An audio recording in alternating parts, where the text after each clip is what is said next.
Military academies across the galaxy share certain characteristics: an obsession with tradition, an unhealthy attachment to shiny metals, and the absolute certainty that their way of doing things represents the pinnacle of tactical excellence.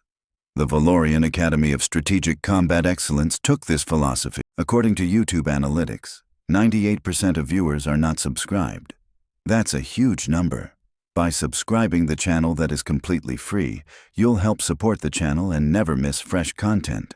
And cranked it up to levels that would make a monastery look casual. Perched on the third moon of Valtos Prime, the Academy had produced 17 generations of elite warriors, each more decorated than the last. The facility itself gleamed with enough polished metal to blind approaching shuttles, and every corridor echoed with the weight of ceremonial importance. Here, even the cafeteria trays had a designated honor guard. The training equipment reflected this philosophy perfectly. Each piece cost approximately the same as a small starship and came with documentation thicker than most species' entire military codes. The combat dummies, in particular, were marvels of over-engineering. Synthetic skin that mimicked 17 different alien physiologies, impact sensors calibrated to measure force down to the micronewton, and joints constructed from materials whose names contained more syllables than some languages possessed words, which made what happened in Training Bay 7 all the more spectacular. The Krixathi cubs had arrived at the academy 3 weeks prior, their striped fur immaculately groomed, their eyes bright with the enthusiasm of youth not yet beaten down by military bureaucracy. As a species, the Krixathi resembled what humans might call tigers, if tigers stood upright, wielded plasma rifles, and possessed an cultural obsession with honor that made ancient samurai look flippant. 5 cubs stood in the training bay that morning, their tails twitching with nervous energy. The lead instructor, a grizzled veteran whose scars, had just finished explaining the exercise with the kind of elaborate detail typically reserved for disarming antimatter bombs. The objective was simple, in theory. Approach the dummy. Execute a standard combat sequence. Demonstrate proper form. Do not, under any circumstances, break the equipment that cost more than their collective family incomes. The youngest cub went first. She approached with textbook precision, her movements exactly as the manual prescribed. The first strike landed perfectly. The second demonstrated excellent hip rotation. The third, delivered with perhaps slightly more enthusiasm than strictly necessary, connected with enough force to send the dummy's arms spinning like a hyperspace turbine. Then came the sound. It started as a small crack, the kind of noise that makes everyone in the room freeze and pray they imagined it. Then came the grinding, the protest of materials experiencing stress they were never designed to handle. The dummy's shoulder joint, constructed from something called titanium crystalline composite grade 7, decided it had philosophical objections to its current configuration. The arm detached. Not cleanly, which might have been salvageable. It detached while still rotating, achieving an impressive velocity before impacting the second cub, who reflexively caught it, lost his balance, and stumbled backward into the dummy itself.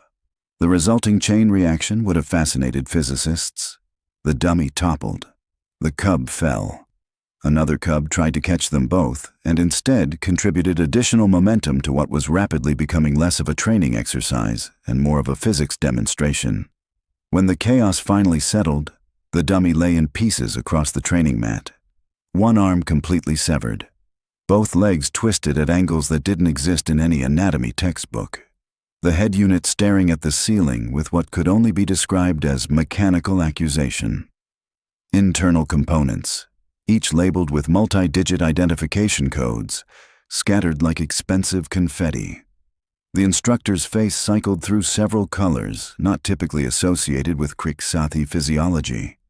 His mouth opened, closed, opened again. The sound that eventually emerged might have been words in some language, but it primarily conveyed existential horror. The cubs stood frozen, their ears flat against their skulls, tails completely still in the universal body language of creatures who know they have monumentally screwed up. The youngest cub's eyes had gone wide enough to qualify as satellite dishes. Another had begun the kind of shallow breathing that precedes either fainting or crying. The instructor finally found actual words. "Do you understand what you have done?" This equipment was certified by the Galactic Military Standards Commission. Each component was precision manufactured on Technos 4. The requisition paperwork alone required 16 approval signatures. The replacement process takes 4 standard months, assuming the Budget Committee doesn't use this as an excuse to audit the entire Combat Training Division, which they absolutely will.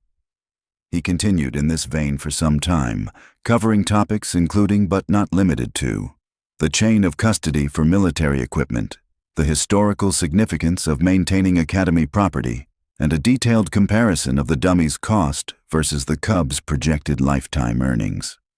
Throughout this speech, none of the participants noticed the humans standing in the doorway. Humans occupied an interesting position in galactic society. They had arrived on the interstellar scene relatively recently, bringing with them an approach to problem-solving that baffled more established civilizations. Where other species saw complex challenges requiring committees and subcommittees and possibly a task force, humans saw opportunities to, as they put it, give it a shot and see what happens. The human currently observing the disaster wore the Maintenance Division's standard uniform, which on humans always looked slightly disheveled no matter how recently it had been pressed. A tool belt hung at his waist, containing implements that made engineering professors nervous. His expression suggested he had seen this kind of thing before, and found it mildly amusing rather than catastrophic. He watched the instructor's speech wind down, observed the Cubs' mounting distress, and studied the scattered remains of the training dummy with the air of someone evaluating a puzzle rather than a disaster. When the instructor finally paused for breath, the human spoke up. "So, you planning to stand there listing ways this is terrible, or you want me to fix it?" The instructor turned slowly, his expression suggesting he had just heard someone propose solving a mathematical proof by punching the equation. "Fix it? This equipment cannot be fixed. It must be replaced. Through proper channels, following established protocols."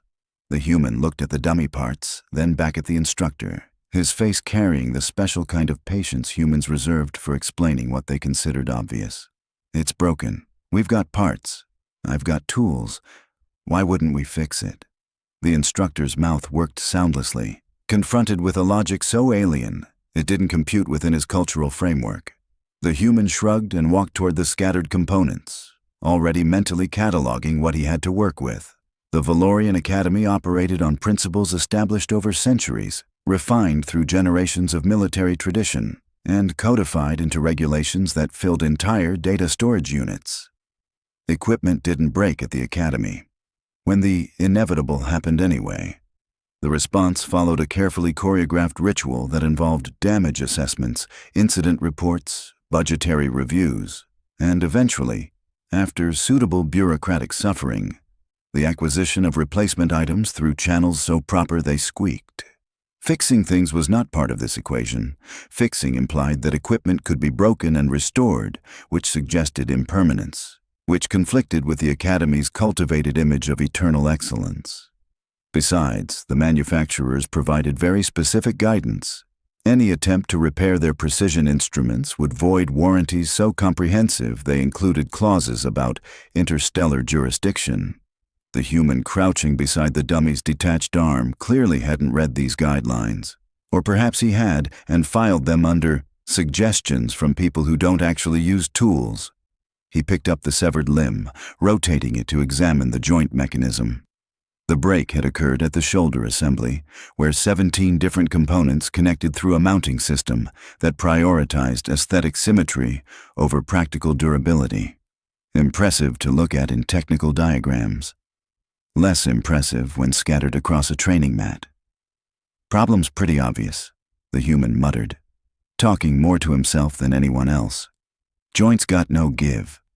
Hit it hard enough and something's gotta break. They built this thing like it's a display piece, not equipment that's gonna get punched by trainees." The instructor had recovered enough from his initial shock to feel offended. That dummy represents the cutting edge of combat simulation technology. Every specification was calculated by experts with advanced degrees in biomechanical engineering. Uh-huh. The human's tone suggested he was familiar with experts and their degrees and had opinions about both. And how many of these experts have ever been punched in the face or done the punching? Before the instructor could formulate a response that adequately conveyed his outrage, the human continued. See, when you design something that's going to take impacts, you need flex. Rigid joints are great for looking pretty, terrible for absorbing force. Basic physics. Energy's got to go somewhere. He reached for his tool belt and extracted something that looked disturbingly improvised. A combination of standard implements and modifications that would horrify safety inspectors. You've got good components here, just connected wrong. We swap out these rigid couplings for something with articulation, reinforce the stress points, and this thing'll handle twice what it did before. The cubs had been watching this exchange with the fascination of young creatures witnessing something that violated everything their education had taught them. One of them, slightly bolder than his siblings, spoke up. But maintenance protocols require certified technicians using approved methodologies. The human glanced up, offering a grin that suggested he had complicated feelings about protocols. Kid, I am a certified technician. Got a certificate and everything. Framed it and put it in storage because who has wall space? But here's something they don't teach in certification courses. Sometimes the approved methodology is garbage. The instructor made a strangled sound. Look, the human said, addressing the cubs directly now. Your species builds things to last forever, right? Every item constructed like it's going to be a family heirloom. Krixathi craftsmanship, famous across the galaxy, all that good stuff. The cubs nodded, their pride in their cultural heritage momentarily overcoming their distress. Great philosophy for art, terrible philosophy for training equipment. The human began sorting through the scattered components, separating salvageable pieces from those too damaged to reuse. Training gear needs to break, or rather, it needs to break in ways you can fix. Because cubs like you are going to hit it hard, repeatedly while learning combat techniques. That's literally the entire point. He held up a twisted mounting bracket. This broke because it had nowhere to go when force got applied. Make it flexible instead of rigid, and the force dissipates through the joint movement instead of snapping components. The dummy survives, you get realistic feedback, everybody's happy, except maybe the manufacturer who doesn't get to sell replacement units every 3 months. The instructor finally found his voice. This is highly irregular. The Academy has contracts with approved suppliers, quality assurance protocols, standards we must maintain. Standards like that dummy that exploded when a trainee used it for training. The human raised an eyebrow. Bold strategy. How's it working out? One of the cubs, the youngest who had thrown the initial catastrophic punch, ventured a question. When you say make it flexible, what do you mean exactly? The human's expression shifted into something that might have been approval. Good question. Come here, I'll show you. The cub approached hesitantly, glancing at the instructor who seemed too overwhelmed by the situation's departure from protocol to mount effective objection. The human held up 2 pieces of the joint assembly. See how this connects? Locked position, no rotation, no absorption. Energy hits it and boom, something gives. Now, if we add a rotational element here, maybe a compression spring setup here, the joint can move with impacts instead of just resisting them. But that would change the dummy's response characteristics, another cub observed. Combat feedback would differ from specifications. Yep, it'd be more realistic. The human started sketching modifications in the air with his hands, the kind of gestural explanation that transcended language barriers. Real opponents don't have rigid joints. They move, they adapt. They don't stand perfectly still while you execute textbook combinations. This dummy'll teach you to fight something that actually responds to being hit. The instructor stepped forward, attempting to reassert control over the situation, rapidly spiraling beyond his comfort zone. Even if what you're suggesting were feasible, which I dispute, the cubs cannot participate in equipment repair. They are cadets, not maintenance personnel. Their training schedule does not include manual labor. The human stood, brushing off his knees. Manual labor, right. Because future warriors definitely don't need to know how their equipment works, how to maintain it in field conditions, or how to adapt when things break and supply lines are 17 systems away. He turned to face the instructor directly. Tell you what, I'm fixing this dummy whether you want me to or not, because that's literally my job here. The cubs can either stand there watching while learning nothing, or they can help and maybe pick up skills that'll keep them alive when their gear fails during actual combat. Your call, but I'm betting the warrior culture that produced your species values practical knowledge over standing around looking official. The instructor's fur rippled with conflicting emotions. Everything about this situation violated proper procedure. Yet the human's logic possessed an uncomfortable validity that military pragmatism couldn't entirely dismiss. The cubs were watching him, waiting for guidance. Finally, he stepped back. If anything further is damaged, the responsibility falls entirely on the maintenance division. The human grinned. Wouldn't have it any other way. All right, cubs, gather round. First lesson, when something breaks, step 1 is figuring out why. The human laid out components across the training mat with the casual organization of someone who thought in 3 dimensions and mechanical relationships. To the cubs, accustomed to digital schematics and holographic assembly guides, watching him work felt like observing archaeology in reverse. This shoulder joint, he said, tapping the fractured assembly, failed because whoever designed it never considered that impacts come from multiple angles. They calculated for straight-line force and called it a day.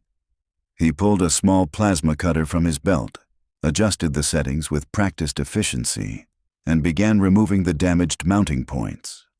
The cubs leaned closer, their earlier shame transforming into fascination. Won't cutting into it void the certification? One asked. Already voided when it exploded. The human didn't look up from his work. Besides, certification just means it met minimum standards on the day someone tested it. Doesn't mean it was actually good. The youngest cub, emboldened by curiosity, picked up one of the intact leg assemblies. The joints here are the same design as the shoulder. Should we modify these too? Now you're thinking. The human glanced over, nodding approval. See that circular housing? Pop it open. There's a tool in my belt with a blue grip. Working together, they began disassembling joints that had been manufactured to never require disassembly. The human guided them through each step, explaining principles that no manual covered. How to recognize weak points by feel, where stress naturally concentrated, why simpler mechanisms often outlasted complex ones. My instructor at engineering school had this saying, the human mentioned while demonstrating how to install a rotational bearing salvaged from spare parts. Good enough is good enough. Drove the perfectionist students crazy. But it's true. Over-engineering something doesn't make it better, just makes it more expensive and harder to fix. He showed them how to create flexible joints using standard components combined in non-standard ways. A compression spring from a door mechanism provided shock absorption. Bearings from a cargo loader allowed rotation. Each modification violated manufacturer specifications while improving actual functionality. The cubs' natural dexterity proved advantageous. Their claws, designed for combat, handled fine mechanical work with surprising delicacy. The human let them take over more of the assembly as their confidence grew, only stepping in when they hesitated or made assumptions based on their formal training. Why do they make it so complicated originally? One cub asked, wrestling with a mounting bracket that required 17 fasteners when 3 would suffice. Because complicated looks impressive in sales presentations. The human handed him a different bracket entirely, one with integrated mounting points. This is from a waste recycling unit. Costs about 1/10 as much and works better. The secret nobody in procurement wants to hear is that expensive doesn't always mean superior. 2 hours into the reconstruction, the dummy began taking shape again. Not as it had been, but as something distinctly different. The joints moved through broader ranges.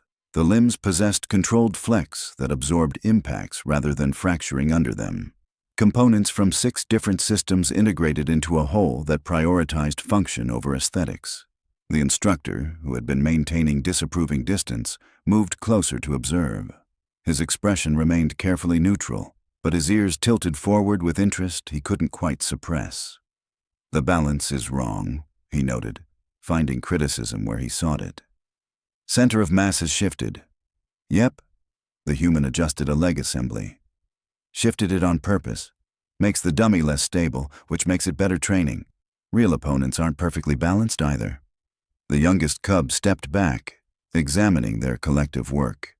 "It looks sort of rough." "It looks functional," the human corrected. "Which matters more when someone's trying to punch it." The reconstructed dummy stood in the center of Training Bay 7, looking like it had survived a war and learned valuable lessons from the experience. Gone were the pristine synthetic surfaces and perfectly aligned joints. In their place stood something that bore the unmistakable marks of practical engineering. Components that didn't match manufacturer specifications, visible fasteners where sleek panels once hid complexity, and joints that moved with articulation the original designers never intended. The instructor circled it slowly, his tail swishing in patterns that suggested deep skepticism mixed with reluctant curiosity. "It looks like it was assembled from scrap." "Technically it was," the human acknowledged, wiping his hands on a rag that had seen better decades. "But scrap is just another word for parts that haven't found their purpose yet." The cubs stood nearby, their earlier shame replaced by something approaching pride. They had built this, not following assembly instructions or connecting pre-configured modules, but actually problem-solving and adapting and creating something that worked. Their paws bore minor scratches from tools and components, badges of accomplishment they would probably show off later. "The question," the instructor said, his voice carrying the weight of someone about to make a point, "is whether this construction meets Academy standards. Combat simulation equipment must provide consistent, measurable feedback. It must withstand repeated impacts without degradation. It must accurately represent opponent physiology." The human shrugged. "Only one way to find out. Hit it." The instructor's ears flattened slightly.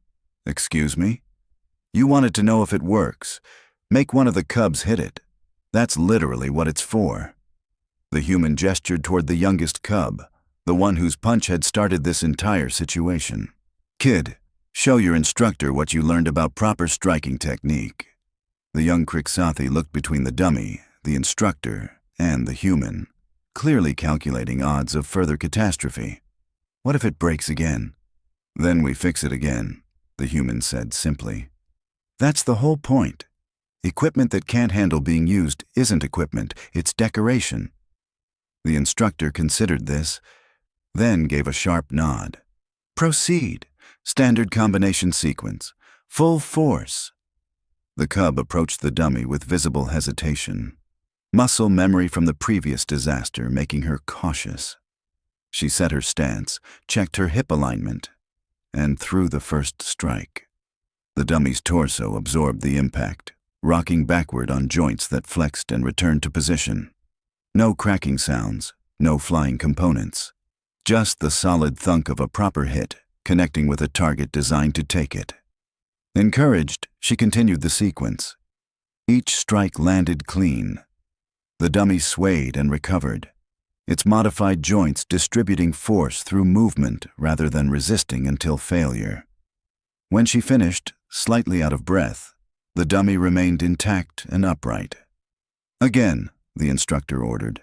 "Maximum intensity." This time she held nothing back, hitting with the full strength of a young Krixathi whose species had evolved for predatory combat. The dummy handled it. Better than handled it, actually. The flexible joints meant it moved in response to strikes, providing the kind of dynamic feedback that static targets couldn't offer.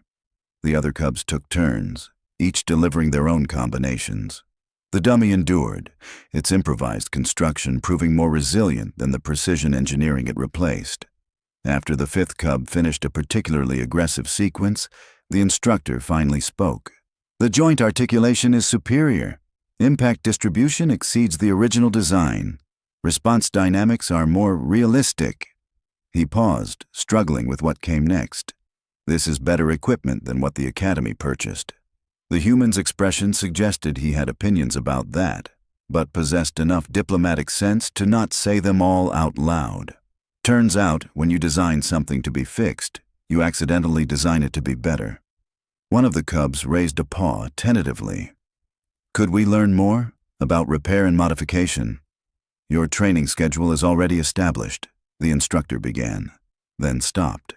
Something shifted in his posture, a warrior recognizing tactical advantage when presented with it. However, equipment maintenance is a valid military skill. Field repairs can determine mission success or failure. He turned to the human. How much time would such training require? Depends what you want them to learn. Basic maintenance, couple weeks. Actual problem solving and adaptation, that's ongoing. You don't learn that from a course, you learn it by doing. The instructor's tail twitched in a pattern the cubs recognized as decision-making. The maintenance division will provide supplementary instruction in practical engineering, 2 sessions per week, integrated with combat training. The cubs will learn to maintain their own equipment. Works for me, the human said. Fair warning, though, they're going to start seeing problems everywhere once they understand how things actually work. That's not a bug, that's a feature. Over the following weeks, word spread through the Academy about Training Base 7's unusual dummy. Other instructors came to observe, initially skeptical, eventually intrigued. The dummy that had been rebuilt from disaster outperformed every other training unit in the facility. It lasted longer, provided better feedback, and when components eventually did wear out, replacement took hours instead of months. More importantly, it could be repaired by the people who used it. The cubs became fixtures in the maintenance division, learning to see equipment not as sacred objects, but as tools that served purposes and could be improved. They started noticing inefficiencies in other Academy systems. Weapons that required specialist technicians for basic cleaning, armor with proprietary fasteners that made field repairs impossible, communication devices that failed if non-standard components were substituted. The human taught them the philosophy behind the fixes. Build things that can be adapted, favor simple solutions over complex ones, understand that perfect is the enemy of functional. These lessons didn't appear in any official curriculum, but they spread through the cadet population like particularly useful gossip. The youngest cub, the one whose punch had initiated everything, proved especially apt. She developed an intuition for mechanical systems that impressed even the human. 3 months after the incident, she redesigned the Academy's standard-issue combat knife sheath, replacing 6 moving parts with 2 and cutting production costs by 40% while improving reliability. The instructor, witnessing this transformation, found himself in the unusual position of reporting success that contradicted established doctrine. His superiors at the Academy's administrative level struggled with this information. Equipment that cadets could repair themselves undermined the entire supply chain structure, but equipment that performed better and cost less carried undeniable advantages. Committees formed to study the situation. Reports were filed, regulations were reviewed. Throughout this bureaucratic churning, the human continued teaching anyone interested in learning, unbothered by the administrative complexity his simple fixes had generated. One evening, as the training bay emptied and the human performed end-of-day equipment checks, the instructor approached. His posture carried less rigidity than their first meeting, though military bearing remained ingrained. The cubs scored highest in their cohort on the quarterly combat assessment, he said without preamble. Their technique has improved significantly. Makes sense, the human replied, inspecting a joint assembly. They're training against equipment that actually challenges them. That is one factor. The other is confidence. They have learned that broken things can be fixed, that failure is not permanent, that problems have solutions if one possesses the right knowledge and willingness to apply it. The instructor paused. These are not lessons I knew how to teach. The human glanced up, reading something in the instructor's tone. You taught them combat. I taught them maintenance. Both matter. Yes, both matter. The instructor looked at the rebuilt dummy. This mongrel construction of salvaged parts and improvised solutions that outperformed precision engineering. I have spent my career believing in the superiority of established methods, of following protocols developed over generations, of maintaining standards. Those things aren't wrong, the human said. They're just incomplete.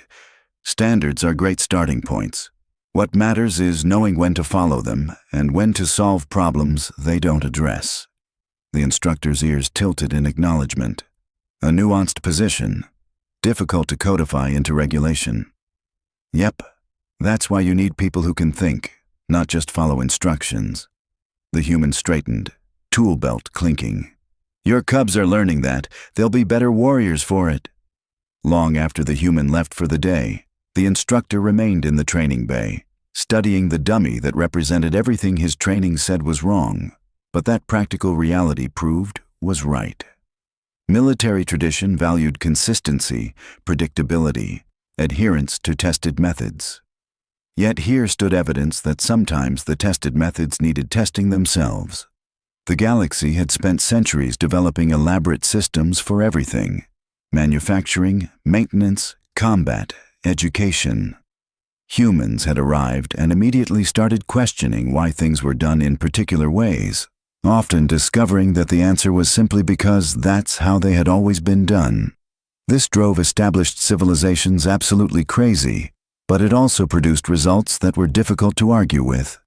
In the quiet of the empty training bay, surrounded by equipment that represented galactic civilization's best efforts at military excellence, the instructor found himself appreciating the irony.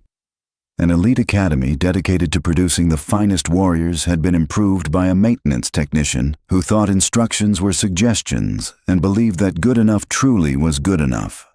The dummy stood in the center of the room, its mismatched components and visible repairs a monument to practical philosophy. It would be struck thousands more times by generations of cadets. It would break eventually because everything breaks, and when it did, someone would know how to fix it. That knowledge, the instructor was beginning to understand, might be the most valuable lesson the academy had ever taught.